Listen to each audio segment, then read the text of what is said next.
Sexo e Tal começando, minha gente. Doutora Maria Celeste, boa tarde. Olá, Rita. Por onde andava? Por onde estava?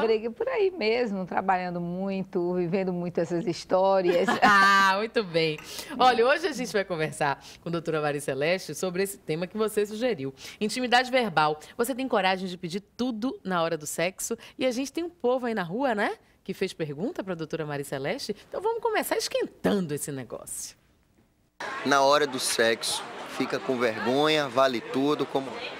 Vale tudo. Vale tudo. Pra que vergonha se você tá com a pessoa que você ama, gosta há muito tempo do lado, né? Não tenho vergonha não, eu peço mais. E vale tudo mesmo? Vale tudo. Eita! E ó, engolindo o microfone.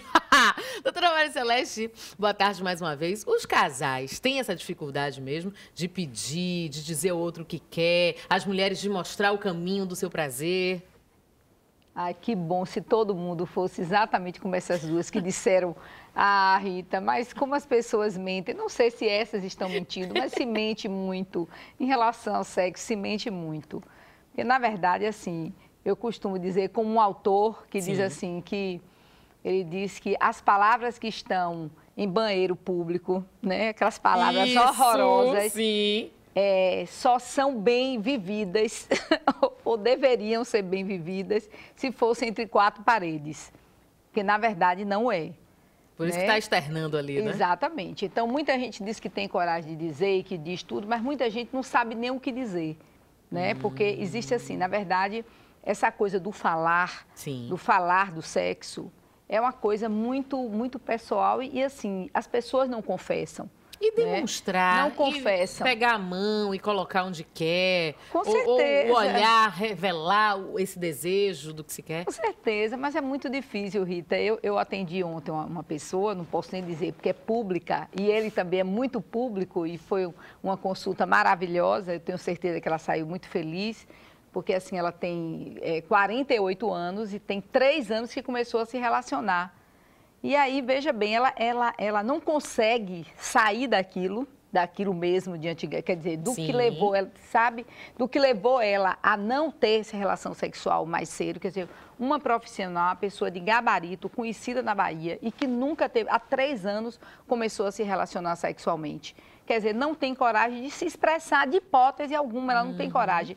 E, infelizmente, está com uma pessoa de 40, também na mesma profissão dela, muito legal. Ela deve estar assistindo o que eu disse, que assistisse a esse programa.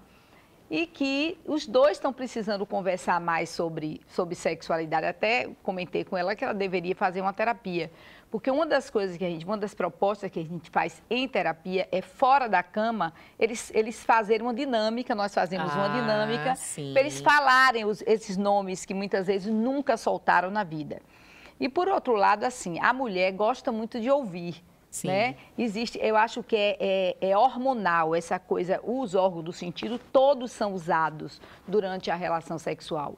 Mas os homens, a testosterona, por exemplo, você sabe que a testosterona é mais visual, porque o homem caça. Se ele não vê, né? Ele não vai caçar. E a fala, né? Ele fala, você vê que eu me lembro de garota que eu passava no relógio de São Pedro, ficava aqueles senhores ali, né? Tudo dizendo ousadia, a gente passando e eles dizendo coisas, e aí eu atravessava a rua para o outro lado. Claro. Então, a vida inteira, você vê que não pode, meu marido é engenheiro, eu me lembro que ele dizia, o que é que eu posso fazer? Passa um monte de menina com a roupinha toda extravagante e os meninos, os rapazes da construção começam a gritar, dizer ousadia, vem pai, vem marido, é um inferno. Querer saber. É um inferno, quer dizer, na verdade, o homem sempre usou isso, a fala. E a mulher ouvir e se transformar com o que ouve, né? E aqui uma anônima já faz uma pergunta e diz o seguinte: eu peço tudo mesmo, pois ele não toma a iniciativa. Agora, quando eu peço, rola. Que bom. Então, na verdade, os homens não falam mesmo. Lembra que eu já falei outras coisas aqui, que o homem foca muito, o homem não fala muito durante a relação sexual. As mulheres gostariam, eles gostam, claro, o ego vai lá pra cima. Quando você diz que foi muito bom, que ele foi bárbaro, que o pênis dele é maravilhoso, que ele é lindo, que ele é... Enfim, que foi a performance dele foi maravilhosa. porque infelizmente, Rita, eu que condeno tanto isso infelizmente é contra a minha vontade, mas existe, né? Eu não quero performance, eu quero que as pessoas se joguem, falem de uma forma natural e as coisas aconteçam naturalmente, não como performance. Claro. Mas eu queira ou não, é isso que acontece, né? Olha, aqui outra anônima, ok, viu? Pode ser anônima, anônima. Aqui os canais de comunicação, vamos deixar rodando aqui o Boa Tarde Bahia, @band, o 9951-72250. Sempre fiz sexo oral no meu marido e adoro. Mas, doutora, desde que eu descobri uma traição dele, não deixo mais ele fazer em mim, para não dar a ousadia dele me pedir para fazer o mesmo. Olha os joguinhos das mulheres. Na verdade, você está perdendo muito tempo, sabe, linda? Perdendo muito tempo, porque sabe o que acontece? Essas coisas vão... Eu costumo dizer, isso aí toda hora chega para mim, né? Aquelas mágoazinhas que não tem nada a ver. Tem que conversar sobre a relação, o que é que significou aquela relação para ele. E assim, é pegar ou largar. Ou você define que não vai ficar, entendeu? Ou você fica e esquece aquilo ali. E vão viver muitas vezes muito melhor do que o que foi antes, que vão conversar sobre aquilo que aconteceu. Não é ficar a vida toda aquilo martirizando a cabeça, a relação, criando outros conflitos e outras arestas a partir dali. Isso é muito chato, não tem homem que aguente, entendeu? Traiu, acabou o fim. A traição existe. O Ellen Fischer, a grande antropóloga, aqui diz que o homem nasceu para amar e amar novamente. Então não adianta, é inerente ao ser humano a vida inteira. Você sabe que as culturas antigas, eles traíam, a traição surgiu em função de uma necessidade de tribos, de tipo assim, se protegerem. Por exemplo, uma mulher de uma tribo tinha um filho com um homem de outra tribo, para, no fundo, esse homem proteger de alguma forma aquela tribo, não matar tanto, porque existia um filho dele ali e vice-versa. Então, na verdade, a traição sempre existiu. E outra coisa, muitas vezes, existe um instinto muito mais forte do que tudo, do que o filho, do que a mulher, do que tudo. Então, eu acho que, assim, aconteceu, acho que tem que parar para conversar sobre a relação, o que significou aquilo. Porque muitas vezes foi um caso, muitos homens trans não sabem nem o nome, como diz um professor meu, não sabe, é puro sexo, entendeu? Então não sabe nem o nome, não significou nada. E essa passa a vida inteira remoendo. De problematizar a questão, porque ou você resolve, né? Não quero mais, acabou, fui traída, não quero mais, e aí, pronto, se não vai segurar a onda, e pronto. Agora, ficar nessa coisa, dizer que perdoou e ficar nesse joguinho, nega, olha, eu também tô com a doutora Mari. Eu sempre digo assim, se respeite. Mulher, pelo amor de Cristo, meu consultório é assim, eu brigando, dando ataque, se respeite, tá? Tomou corno, tomou, acabou. Não quer mais, acaba. Agora, quer, não abre mais nunca, não toca mais nunca no assunto. Ei! A relação vai acabar. A relação vai acabar. A senhora tem que ter um site. A relação vai acabar, perdeu o respeito, aquilo banaliza. Entendeu? Banaliza, vulgariza, ele vai terminar tendo outras vezes. E qualquer briguinha, e você vai, joga na cara. Ridículo, qualquer coisinha, sabe? O homem olhou não assim. Não toca mais nunca no assunto. A bunda da outra, acabou, já tem uma confusão. Ah, que nada, deixa o sujeito. Exatamente, acabou, pronto. Fechou, tô fechada com a senhora. Pelo amor de Deus, mulheres, façam isso, senão vocês vão acabar. Se vocês ainda amam, ainda gostam, vai acabar com a relação, porque não tem homem que tolera. É do gênero, não adianta, é que ele não vai tolerar. Todo dia tá falando a mesma coisa, qualquer coisa lembra, qualquer coisa fala. Aí pronto. Acabou, desgastou, aí vai lhe cornear um bocado. Existe mais desrespeito nesses comentários, mais desrespeito, Rita, do que a própria condição da traição. Não quer resolver, né? No fim das contas, não quer resolver. Quer ficar remoendo aquilo, ó. Ai, que nada, muitas vezes você deve ser muito chata mesmo, muito chata de estar falando tanto, que ele terminou procurando outra pessoa menos chata.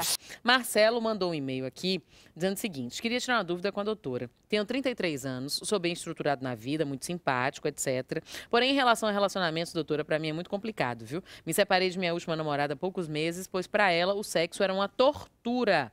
E não é que não sei usar, não. Uso muito bem, porém tenho um órgão de 24 centímetros, realmente grande, e acho desproporcional para mim, que eu tenho 1,78 m. Mas eu gostaria de saber o seguinte: algumas mulheres que me relacionei ao longo da minha vida adoravam, porém, por infelicidade, as que eu mais gostei eram as que não aguentavam manter essa relação. A minha dúvida é: as mulheres têm tamanhos diferentes internamente a vagina? Na verdade é assim, olha, se a gente for a rigor conceitual, não existe pênis grande para vagina pequena, tá? Conceitual não existe, tá? Existem algumas posições que mesmo homens com pênis não tão grandes têm desconforto, a mulher tem desconforto. Certo. Na verdade, quando essas pacientes chegam com essa queixa que não é tão incomum, a gente sempre orienta algumas posições que não haja uma penetração tão profunda para que elas tenham um conforto maior. Na verdade, eu não acho que isso seja motivo para a separação, tá? E que outras coisas, outros cofatores colaboram para que isso ocorra, não acredito que seja, ou aquilo que eu falo, quando você só tem sexo na relação, né? Cadê as outras coisas? Cadê o vínculo para harmonizar aquilo, encontrar uma maneira... Posição sexual é uma coisa que a gente estuda em medicina, eu estudo nas minhas pós, a gente estuda, por exemplo, em minhas gestantes, eu ensino a posição sexual que deve ser mais confortável e melhor. Todo casal encontra sempre uma posição melhor. Exatamente. Tá? Conversam sobre isso e termina para que seja uma coisa prazerosa e não dolorosa. Logicamente que existem, por exemplo, úteros com retroversões fixas, são coisas muito raras. Ou pacientes com doença inflamatória pélvica, e que inclusive é uma atenção que a gente deve ter até, se isso acontecer, procurar um médico. Existem várias doenças sexualmente transmissíveis que vão para as trompas, né, para os anexos, próximo ao ovário, e termina fazendo dores crônicas, dores pélvicas crônicas, deve ser avaliado. Mas, em geral, não. E você não precisa ser um atleta sexual, não, Exatamente. né? Ficar fazendo 300 posições, Exatamente. Kama Sutra, Com imitando filme pornô. Com certeza. Entendeu? Se achou... Olha, minha filha, se achou a posição certa, como disse a doutora Mari Celeste, não diz como é o negócio, Mari, em time que tá ganhando não se mexe. Em time que tá ganhando não se mexe. Pra quê? Fica lá, é de ladinho, papai e mamãe, é de 4 é de 4. Relaxa, criatura, e goza, pelo amor de Deus. José diz aqui, boa tarde, eu tenho muita vergonha de pedir o que eu quero na cama. Chega a me dar dor de cabeça, então eu queria saber da médica se isso é normal, porque eu fico torcendo para que acabe logo. José, um homem. Ah, José, você deve ser muito tímido então, José, porque assim, escolha um momento legal para vocês falarem sobre isso. Nada é difícil de conversar se você encontra aquele momento adequado. Sai um dia que vocês precisam falar mais isso. A intimidade, o tempo de relacionamento é bom por isso, porque nos dá muito mais conforto e tranquilidade para abordar certos assuntos. Então, eu acho que as fantasias devem ser compartilhadas com a outra pessoa, senão você nunca vai saber se ela vai gostar ou não. Converse com ela sobre, de repente, ela gostaria até que você fizesse, se vocês não se comunicarem, ela não vai saber nunca. E depois, mulher não gosta de homem quietinho, bonzinho. Mulher gosta de homem tímido ali, parecendo tímido, mas com pegada. Né? Olha o órgão do sentido. Mulher gosta de pegada, de ouvir e de ser pegada. A resposta sexual da mulher, eu estou sempre dizendo isso, começa depois da pegada. Mudou tudo, tá? Mudou tudo. Não é mais como o homem que tem que começar antes, porque ele tem que sair caçando. Senão ele não vai achar ninguém. Oi, Carla. A gente já está terminando o programa. Diz assim, Rita, boa tarde. Como fazer para meu esposo dizer na hora H o que eu quero ouvir? Agora veja, combine antes. Converse com ele exatamente fora daquela hora. Diga que você tem um casal, que o cara falou e que a outra amiga adorou. E, de repente, é isso que eu digo, você não precisa se colocar. Coloca que vamos ver como é e tal, e, de repente, rola. Olha, 74, o DDD 74, ele tá falando aqui que virou um vício se masturbar, ele não diz a idade, que se masturba pelo menos umas 8 vezes ao dia. Não tá transando com ninguém, né, meu filho? E cadê a escola, o trabalho? Aí é uma compulsão já é patológico, você vai procurar alguém... como ansiedade, entendeu? Uma pré-depressão, que você vai precisar realmente de alguém para conversar com ele sobre isso. Inclusive, a Band deu meu e-mail, e eu respondi várias. Massa. E aí, a gente está encerrando, pode subir as fichinhas, porque o povo não para, minha gente. O programa não para, continua na internet, já sabe, né? Doutora Mari Celeste, obrigada, viu? Pronto, Rita, seu tecido. Meu tecido é tecido! Esse tecido eu ganhei de Angola, que uma paciente minha trouxe. Eu dividi para mim, para você e para meu professor de música, Neto Costa. Neto Costa, adorei, viu? Teté, minha costureira, já vai rolar um vestido, viu? Tô logo lhe avisando, me entregue minhas encomendas para ir a outra coisa. Tchau! Até amanhã!